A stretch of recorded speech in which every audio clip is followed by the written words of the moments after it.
वृंदावन के उपासकों को चाहिए केवल दर्शन तक ही सीमित ना रहें,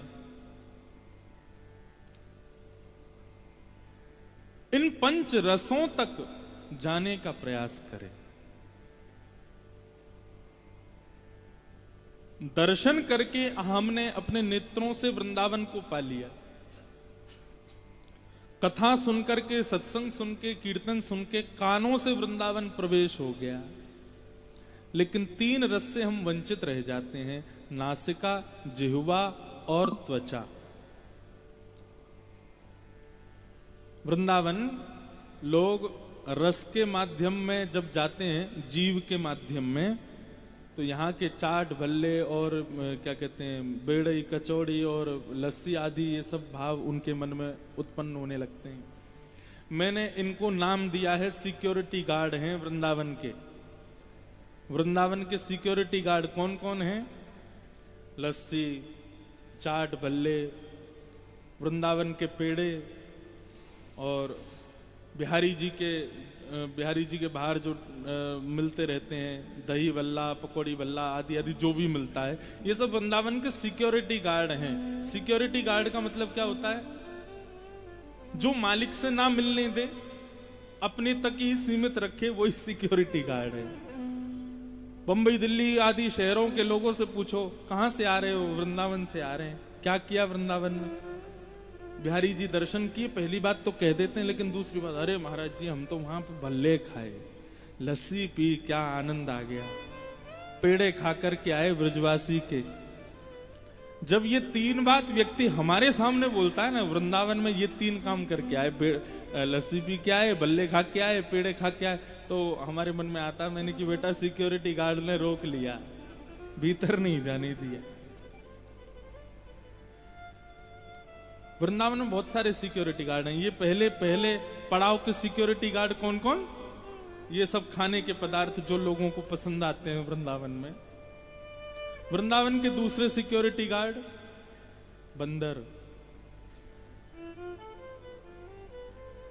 हमारे ठाकुर को दो नेत्रों से देखिए, चार नेत्र क्यों लगा के आया? इसलिए बाहर के नेत्र को खींच ही ले जाते। हमारे ठाकुर जी ने दो वास्तविक नेत्र दिए हैं, उन्हीं से ही उनका दर्शन करो। उसके अलावा ये जो तुम दो एक्स्ट्रा चढ़ा के आए हो, इनको हमको दे दो। लेकिन हम इतने भोगी, इतने सांसारिक लोग की फ्रूटी का प्रलोभन देके वो भी ले लेते। कई लोग सिक्योरिटी गार्डों को भी रुपया दे देते हैं ना, 500-600 मिलवा दे। तो ऐसे ही हम बंदरों को सामग्री देके वो सामग्री भी ले लेते हैं। वृंदावन के तीसरे सिक्योरिटी गार्ड यहाँ के संत महापुरुष, यहाँ के समस्त चर्चागण आदि, ये सब ये पहले ही सतर्क कर देते हैं, भाई वृंदावन ऐसी स्थिति में ला देगा, सोच समझ के कदम रखना भीतर। रसखान को बहुत सावधान किया गया था, फिर भी नहीं माना। क्या स्थिति हुई रसखान की? रसखान के विषय में बताते हैं कि वृंदावन के लोग कंठी माला, 3 निष्ठाएं वृंदावन वासी के अंदर होनी चाहिए। पहली तुलसी निष्ठा, दूसरी एकादशी निष्ठा और तीसरी यमुना निष्ठा। हमारे वृंदावन में ये 3 निष्ठाएं प्रमुख हैं। तुलसी निष्ठा, लेकिन कई बार हमारे वृंदावन के लोग एकादशी में नहीं कर पाते, लेकिन फिर भी करनी चाहिए। एकादशी, तुलसी और श्री यमुना, इन 2 में निष्ठा ब्रजवास के बड़े प्रगाढ़ नियम हैं, ब्रज के बड़े अद्भुत नियम हैं। एक चौथी निष्ठा और है, रज में निष्ठा, वृंदावन के रज के प्रति निष्ठा। आपने रज की सेवा की, यमुना की सेवा की, तुलसी की सेवा की, एकादशी की सेवा की, तो ये चारों एक प्रकार से हमारा प्रमोशन करती हैं और आगे बढ़ाने के लिए भक्ति भाव में। मैं जो भाव आ रहे हैं बोलता जा रहा हूं, अगर ये इकट्ठे करने कहीं ना कहीं लिखते जाओ आप लोग, जो भी मन में भाव आ रहे, ये प्रमोशन करते हैं हमारे ठाकुर जी की सेवा में। तुलसी, तुलसी, यमुना, एकादशी और रज, ये 4 सेवा। वृंदावन जब भी आओ सबसे पहले रज को प्रणाम। वृंदावन आके दूसरा प्रणाम श्री यमुना जी को, वृंदावन आके तीसरा प्रणाम श्री तुलसी जी को, और वृंदावन आने की तिथि यदि एकादशी हो जाए तो निश्चित एकादशी को। ये 4 निष्ठाएं यदि वृंदावन में सुदृढ़ हो जाएं तो ये प्रमोशन कराती हैं व्यक्ति का और आगे ठाकुर जी की ओर। तो श्री रसखान जी जो थे वे, बाकी सब तो एक एक कंठी माला पहन के घूमते थे तुलसी की, लेकिन श्री रसखान जी तो अपने हाथों पर भी, बाजूबंदों पर भी, गले में भी, कमर पे भी, जहां उनको अंग मिलता था वहीं तुलसी बांध लेते थे। खूब सारी तुलसी की माला पहन करके चलते थे, बड़े बड़े मोटे मोटे मालाएं गले में धारण करके रसखान घूमते थे। एक रसिक ने पूछा, रसखान, एक तुलसी की माला कल्याण करने के लिए बहुत है, तुम इतनी सारी तुलसी मालाएं क्यों पहनते हो? जहां तुमको माला दिखती है तुम धारण कर लेते हो। रसखान जी का उत्तर बड़ा अद्भुत। बोले, महाराज, काष्ठ का एक स्वभाव होता है कि वो जल में तैरता है, वो डूबता नहीं है। और यदि कोई डूब रहा हो, ऐसे व्यक्ति के पास में यदि काष्ठ आ जाए, लकड़ी आ जाए और हम लोग उसको पकड़ लें तो शायद उसके भाव से हम भी डूबने से बच जाएंगे। तुलसी काष्ठ नहीं है, लेकिन स्वरूप काष्ठ का है। तो ये बात इस बात का द्योतक है कि संसार रूपी भवसागर में जितने लोग डूब रहे हैं, यदि कंठी गले में है तो ये एक प्रकार से हमारी लाइफ जैकेट है, हम डूबने से बचे रहेंगे। लेकिन महाराज, उस काष्ठ पर काष्ठ से ज्यादा वजन की वस्तु रख दी जाए तो वो काष्ठ भी डूब जाता है। मैं रसखान हूं। आप सब लोग तो एक शुद्ध परिवार में जन्मे हैं, एक उच्च कुल में आप सबका जन्म हुआ। आप लोगों के लिए एक तुलसी की माला बहुत है, लेकिन मैं तो एक ऐसे खानदान में जन्मा हूं जहां पर भक्ष भक्ष खाया जाता है, मदिरा सुरापान की जाती है। शायद मेरा वजन पापों का एक तुलसी की माला उसमें मेरी रक्षा ना कर पाए, इसलिए मैं तो अंग प्रत्यंगों में पहन के घूमता हूं ताकि भव सागर में डूबने से बचा रहूं। तो ये रसखान की स्थिति हुई वृंदावन आकर के। संत जन तो पहले ही आप लोगों को सिक्योर कर देते हैं कि भैया भीतर मत प्रवेश करो, वृंदावन साधारण नहीं है। एक बार यदि आपने प्रवेश कर लिया और वृंदावन ने कहीं आप पर कृपा कर दी, वे संसार के हो नहीं पाओगे।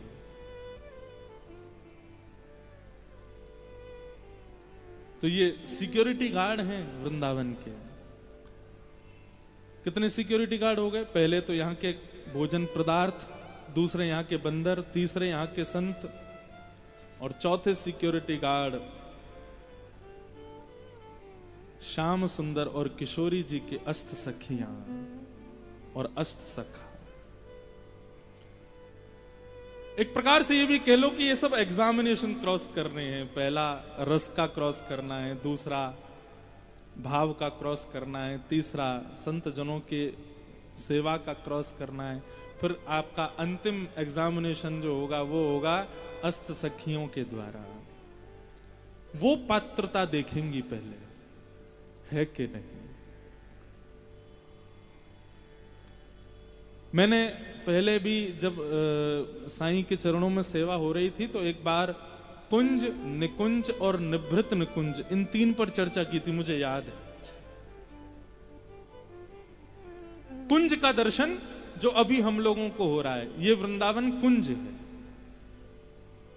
निकुंज का दर्शन जो वृंदावन में वास करने वाले, निरंतर माला धारण करके, निरंतर श्री राधा भाव में रहने वाले, निरंतर श्री श्यामा श्याम के प्रेम में ओतप्रोत स्वामी श्री हरिदास जी महाराज हो, श्री हृदयवंश महाप्रभु हो, गोपाल भट्ट गोस्वामी हो, या आज के परिप्रेक्ष्य में दिखने वाले जो हमको संत जन हैं, ये लोग निकुंज का दर्शन करते हैं। हम कुंज का कर रहे हैं।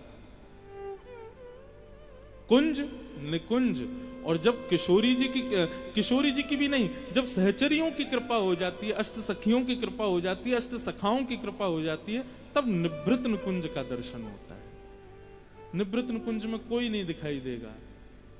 ये जो पद भी गाया, वृंदावन एक सुंदर जोरी, खेलत जहां तहां वंशी वट नंद नंदन वृषभानु किशोरी। केवल ये दो ही दर्शन होंगे।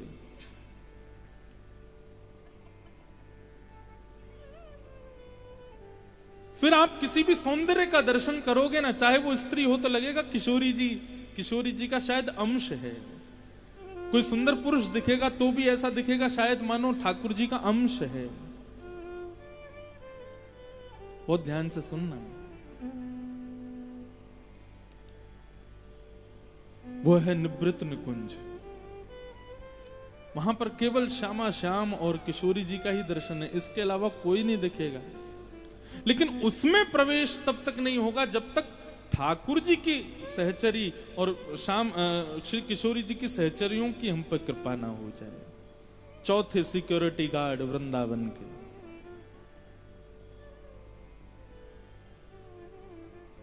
एक बार श्यामा श्याम दोनों निवृत्त निकुंज में लीला कर रहे थे, तभी श्री उद्धव जी महाराज आ गए। उद्धव जी भीतर प्रवेश करने लगे, सहचरियों ने रोक दिया, बोले उद्धव अंदर नहीं जा सकते, ये निवृत्त निकुंज है, यहां जाने के लिए पहले हम लोगों को तुमको परीक्षा देनी पड़ेगी। उद्धव बोले तुम जानती हो मैं कौन हूं? वृष्णीनाम प्रवरो मंत्री कृष्णस्य दयित सखा शिष्यो बृहस्पतिर साक्षात उद्धवो बुद्धि सत्तम।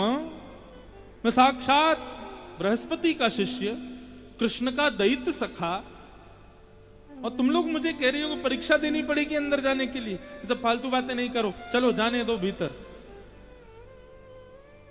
सहचरियां बोली उद्धव हम तुमसे हाथ जोड़ के प्रार्थना कर रही हैं, यदि अपना मंगल चाहते हो तो अंदर भीतर प्रवेश मत करना। उद्धव बोले तुम कौन होती हो मेरा अमंगल करने वाले? और सहचरियों का अपमान करते हुए श्री उद्धव जी महाराज भीतर प्रवेश कर गए निवृत्त निकुंज में।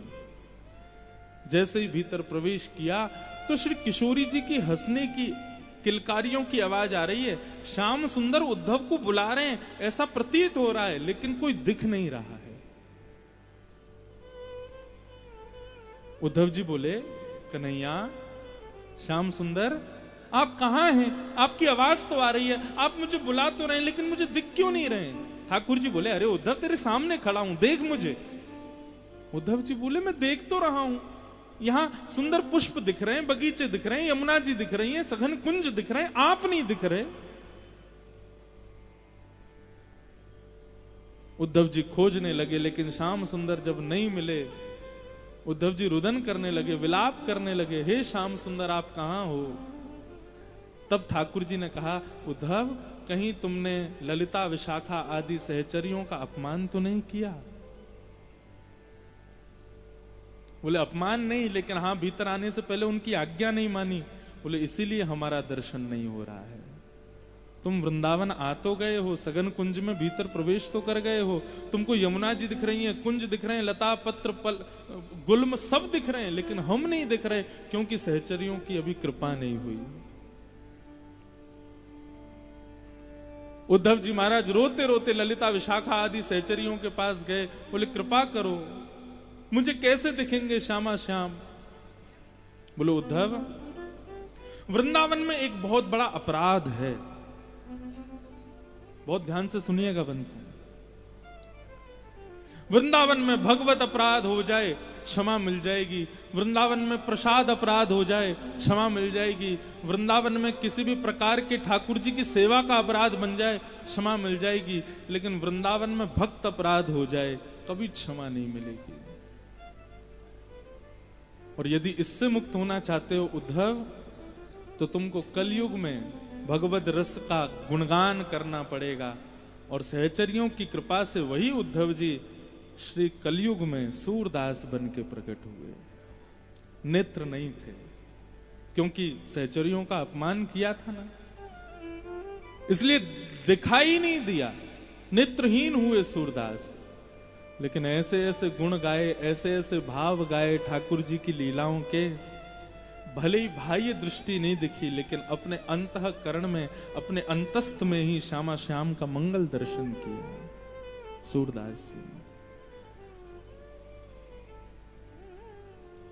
सहचरियां सखियां कोई और नहीं है बंधुओं, कृष्ण प्रेम में ओतप्रोत, कृष्ण प्रेम में उन्मुक्त जो वृंदावन के जो संत महापुरुष हैं, वृंदावन के ब्रजवासी हैं, यही सब सखा सहचरियां हैं। इनकी आज्ञा के बिना ठाकुर जी दर्शन नहीं देंगे। मैं कहता हूं अपनी कथाओं में कि वृंदावन आने पर यहां के ब्रजवासियों की अल्हड़पने की भाषा सुनकर के कई लोगों के हृदय को क्षोभ हो जाता है। कई लोग आते हैं, आकर के कहते हैं महाराज जी हम वहां गए थे बिहारी जी, मैंने किया, अरे इतना गंदा व्यवहार हमारे साथ में किया और ऐसे कोहनी मार दी, हमको ऐसे धक्का दिया। बोले कहाँ ते आए हो, तू कौन है, तेरो क्या काम है यहाँ पे, तुम सबरे आ करके वृंदावन में भीड़ कर रहे हो, ऐसे हम पे चिल्ला के बोले। महाराज जी ऐसे बोलना चाहिए। मैं शांत हो जाता हूँ, लेकिन यदि वो अब सुन रहे हो तो कह दूं, वृंदावन के ब्रजवासियों की ऐसी वाणी ही प्रसाद है। अरे ये वृंदावन है, यहाँ पर जगत नियंता जगदाधार को भी गारी दे के बोलते हैं ब्रजवासी, और हम चाहते हैं कि हमारा सम्मान हो यहाँ पर। हम चाहते हैं कि हमको यहाँ पर पूछा जाए, हमको विशिष्ट माना जाए। यहाँ पर वृंदावन की कृपा यही है कि यहां आने वाले प्रत्येक मानव को अब वो